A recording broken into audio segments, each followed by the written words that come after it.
नमस्कार दोस्तों, आज हम बात करने जा रहे हैं ज्योतिष में उस ग्रह की जिस ग्रह के बारे में जितना कहा जाए उतना कम है। इसकी व्याख्या अगर हम करते हैं, जिस ग्रह की बात मैं आपसे करने वाला हूं दोस्तों, आज हम बात करने जा रहे हैं सूर्य ग्रह के बारे में। और जैसा मैंने कहा अभी आपको, इसकी जितनी व्याख्या की जाए उतनी कम है। एक प्रकाशमय ग्रह, एक ज्ञान से परिपूर्ण ग्रह, हमेशा प्रकाशवान रहने वाला, दूसरों को प्रकाश देने वाला, जिसके होने से ही ज्ञान का और जीवन की उत्पत्ति संभव हो, ऐसे सूर्य का हमारे जीवन में और कुंडली के अलग अलग भावों में क्या प्रभाव हो सकता है, आज हम इस चीज के बारे में चर्चा करने जा रहे हैं दोस्तों। एक चीज मैं आपको बता देना चाहता हूं, जो कि गहन अध्ययन के बाद मुझे पता लगी है और हमने खोजी है, हम रिसर्च करते रहते हैं और रिसर्च के माध्यम से हम ये बोल सकता हूं मैं आज आपके सामने कि सूर्य ग्रह जो है, इसी ग्रह से ही कई ग्रहों की उत्पत्ति हुई है। और जब सभी ग्रह इसका अंश लिए हुए हैं तो ज्योतिष में सूर्य की उपमा अपने आप में सर्वोपरि हो जाती है, जिसका उदाहरण देखने के लिए मिलता है कि जब भी हम कभी भी किसी ज्योतिष की किताब को उठाते हैं या कभी किसी भी हम लिटरेचर को पढ़ते हैं जो कि ज्योतिष से संबंधित, तो उसमें सूर्य की व्याख्या सर्वप्रथम दी जाती है। सूर्य अपने आप में तेजस्वी और जैसा इसकी विशेषताएं हैं, क्वालिटीज है, वैसा ही प्रभाव ये जीवन में प्रदान करता है व्यक्ति के। अब 12 ग्रहों में, 12 भावों में, 12 खानों में सूर्य कहां कहां पे स्थित होकर के कौन कौन सी लाभस्थ स्थिति बनाता है, इसके बारे में हम आज चर्चा करने वाले हैं। लेकिन इससे पहले मैं आपको एक चीज मैं बता देना चाहता हूं कि सूर्य से होने वाले लाभ ये बड़े जरूरी है जानने। सूर्य आत्मा का कारक माना जाता है। सूर्य से ही देखा जाता है आत्म सिद्धि के बारे में, आपकी आयु कितनी होगी, आप जीवन में कितना यश, मान, संपन्नता, दीर्घायु और जीवन में क्या व्यवसाय करना चाहेंगे, आप जीवन में कभी आईएएस ऑफिसर्स बन पाएंगे, क्या आपके बच्चे जीवन में अच्छी क्लरिकल पोस्ट या सरकार से संबंधित कोई भी आपको पोस्ट मिलने वाली है। ये सारी चीजें, सरकारी नौकरी, सरकारी ढांचा, ये सारा सूर्य के प्रभाव से ही देखा जाता है। सूर्य के प्रभाव में डिग्रीज की बहुत वैल्यू होती है दोस्तों। आपकी कुंडली में सूर्य कौन सी डिग्री लिए हुए बैठा है, ये जानना बड़ा आवश्यक हो जाता है।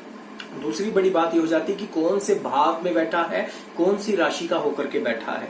लेकिन जैसा कि मैंने आपको बताया, बहुत एक ज्ञान चीज निकल करके सामने आती है, वो ये चीज होती है कि सूर्य अपने आप में कभी भी नीच का नहीं होता। कुछ एक जातक या कुछ एक किताबों में हम पढ़ते हैं कि आपका सूर्य नीचे, या कभी किसी पंडितों ने आपको बताया होगा या हमने सुना होगा, किसी के मुख से हम सुनते हैं इस चीज के बारे में कि सूर्य नीच का है जी आपका।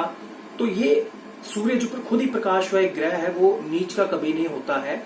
खैर, लैंग्वेज का थोड़ा डिफरेंस है, आप नीच बोलते हैं, लेकिन सूर्य अपने आप में कभी नीच का नहीं होता है। हाँ, ऐसा हो सकता है कि कुछ गत कर्मों की वजह से या इस कर्मों की वजह से सूर्य से मिलने वाली वो शुभ जो लाभ व्यक्ति के ग्रहों से होकर के व्यक्ति की तरफ आते हैं, उनमें बाधा जरूर हो, जिसकी वजह से हर व्यक्ति को अलग अलग प्रभाव मिलता है, अलग अलग भावों में स्थित होकर के।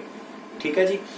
बड़ी बात मैं अब ये बता दूं, जब काफी ग्रहों की उत्पत्ति इस सूर्य ग्रह से हुई है, तो सूर्य ग्रह की साधना संपन्न करने से, सूर्य ग्रह से के ग्रहों का उपाय संपन्न करने से क्या लाभ हमें प्राप्त हो जाएगा, क्या सूर्य को अच्छा करने से ही बाकी ग्रहों में भी फर्क पड़ता है? बिल्कुल पड़ता है दोस्तों। अगर एक सूर्य को ही अच्छा कर लिया जाए तो आपके मान सम्मान में वृद्धि हो जाती है, आप जीवन में उन्नति के शिखर पर पहुंच सकते हैं, जीवन में ग्रोथ होती है, जीवन में नीरसता खत्म होती है, जीवन में आप यश मान की प्रतिष्ठा को प्राप्त करते हैं और जीवन में अच्छे ओहदे को प्राप्त करते हैं, सरकारी नौकरी को आप प्राप्त कर सकते हैं। आप सिविल सर्विसेज में ट्राई कर सकते हैं, आप स्टेट सिविल सर्विसेज में ट्राई कर सकते हैं, आप डिफेंस में ट्राई कर सकते हैं, या आप नेवी में ट्राई कर सकते हैं, आर्मी में ट्राई कर सकते हैं। लेकिन सूर्य से मिलने वाली जो रश्मियां हैं, वो व्यक्ति को उच्चस्थ लाभस्थ स्थिति तक पहुंचाती हैं। इसके लिए बहुत ही अच्छे उपाय जानने आपके लिए आवश्यक हैं। इसीलिए आज का ये कार्यक्रम मैं आप लोगों के सामने लेकर के आया हूं दोस्तों। सूर्य को अच्छा करने के लिए, बलवती करने के लिए और ज्यादा सूर्य का लाभ हमें प्राप्त हो सके, तो उसके लिए सर्वप्रथम एक ऐसा मैं उपाय आप लोगों को बताने जा रहा हूं जो बहुत से लोग करते भी होंगे और करना चाहिए भी, और जो नहीं करते हैं कृपया ऐसे करके देखें, आपको बहुत जल्दी बहुत ज्यादा अच्छा सटीक लाभ प्राप्त हो जाएगा। सबसे बड़ी बात एक मैं बताने जा रहा हूं। नंबर 1, आप किस उठने का समय सूर्योदय से पहले का हो। कोई भी व्यक्ति कुंडली में कितना ही किसी भी भाव में आपका सूर्य बैठा हो, ज्योतिषीय गणना में पंडित उसको नीच का बोलते हो या बलहीन बोलते हो, कुछ भी हो, जो भी व्यक्ति सुबह उठ करके सूर्य उदय से पहले उठता है, सूर्य उदय से पहले उठ करके सूर्य को चढ़ते हुए देखना अपने आप में आप अपने जीवन को राइजिंग की तरफ देखने के बराबर होता है। सूर्य जब लाल ललिमा लिए हुए जब आप उसको देखते हैं, उसकी किरणों से जब प्रकाश निकल करके आपकी आंखों से समाहित होकर आपके शरीर में जाता है, तो वो अपने आप में आपकी डिग्रीज को हाई कर देता है और अपने आप में आपके सूर्य को बलवती कर देता है। ये बहुत ही वैदिक काल से चला हुआ उपाय है और कई लोग, मैंने बताया, कई लोग इसको संपन्न करते हैं और कईयों ने संपन्न किया, कईयों को करवाया, करते भी हैं और लाभ मिला है लोगों को। ठीक, अपने आप में बड़ा उत्तम उपाय है। ठीक है जी। दूसरी बड़ी बात मैं आपको बता रहा हूं सूर्य को उत्तम करने की बड़ी बात। और हाँ, सूर्य के बारे में मैं एक चीज आपको जरूर बता देना चाहता हूं आप सभी को कि बहुत से लोग आते हैं हमारे पास जो बोलते हैं जी वास्तु दोष है, हमें वास्तु दोष ठीक करना है, या वास्तु किस प्रकार से अच्छा किया जा सकता है, कृपया करके हमें वास्तु से संबंधित कोई उपाय बताइए।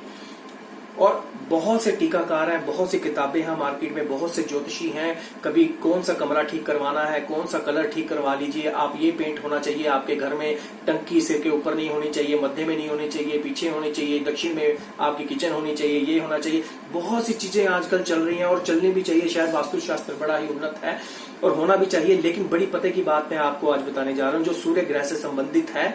और आपका अपना ग्रह किसी भी भाव में स्थित होकर के बैठा है दोस्तों, अगर आपने अपने सूर्य को ऊंच का कर लिया, अगर आपने अपने सूर्य को ऊंच का कर लिया, बलवती कर लिया, तो आपको किसी भी प्रकार से, चाहे ज्योतिषी गणना में आता है नीच का होकर के बैठा है कुछ भी, आपको वास्तु दोष कभी जीवन में हो नहीं सकता। जिस भी व्यक्ति का सूर्य ऊंच का होगा या बलवती होगा, अच्छी डिग्रीज का होगा, उसको जीवन भर कभी भी वास्तु दोष कभी भी जीवन में नहीं लग सकता है।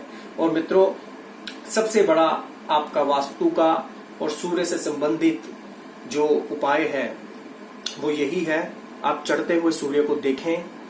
ये जब आप करना शुरू करते हैं, कम से कम 21 या 30 दिन या 43 दिन इसको आप जब अपने जीवन का अंग बना लीजिए, आपको जरूर सफलता प्राप्त होती है। दूसरा, सूर्य को अर्घ देते हैं लोग, वो भी मान्य है। बड़ी बात एक और मैं चीज बताना चाहता हूं, सूर्य का एक्सरसाइज से बड़ा संबंध है। जो भी व्यक्ति जीवन में नैतिक रूप से डेली रूटीन में प्राणायाम करते हैं, अनुलोम विलोम प्रक्रियाएं करते हैं, उनका खराब भी होगा सूर्य, अब ज्योतिष गणना में बोलते खराब है जी आपका सूर्य नीच का है, उनका वो सूर्य भी आपको फल देना शुरू हो जाता है। आप अगर यौगिक प्राणायाम करते हैं, व्यायाम करते हैं, तो आपका सूर्य अपने आप में ऊंच का हो जाएगा। ये वो उपाय है दोस्तों जिसके लिए आपको कहीं जाना नहीं पड़ता है, कहीं भी कुछ बहाने की आवश्यकता नहीं पड़ती है। ये आप स्वयं में बैठ करके घर में बिना किसी कीमत के, बिना किसी चीज के आप इस चीज को संपन्न कर सकते हैं। और तीसरी पद्धति आ जाती है सूर्य साधना की।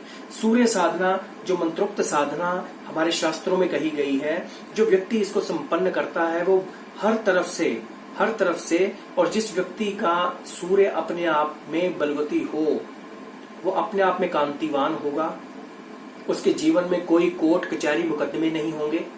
ये गारंटी वाली, जिसका सूर्य ऊंच का होगा वो कोर्ट कचहरी मुकदमे से हमेशा जीत जाएगा, या उसके जीवन में ये अड़चन कभी जिंदगी में आ ही नहीं सकती।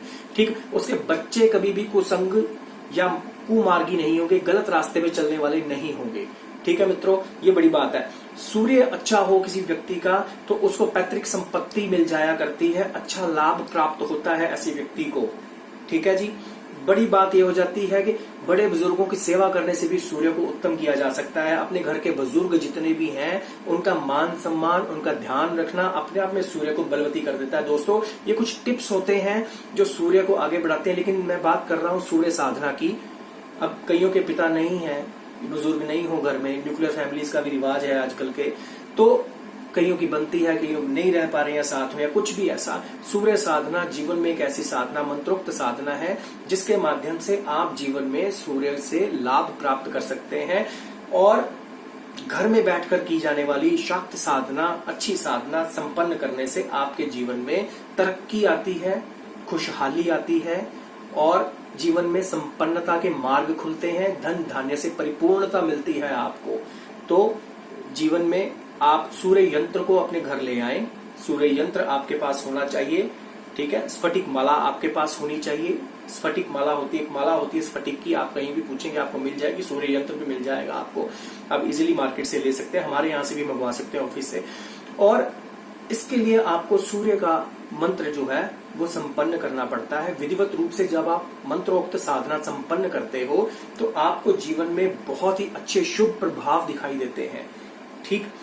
और जीवन में आप सभी की समस्याएं जड़ से खत्म हो सके, सूर्य से मिलने वाला लाभ आपको अच्छा, फलदायी हो, शुभ हो, ऐसी ही मैं कामना करता हूं आपसे। तब तक के लिए मैं आपका नमस्कार करता हूं।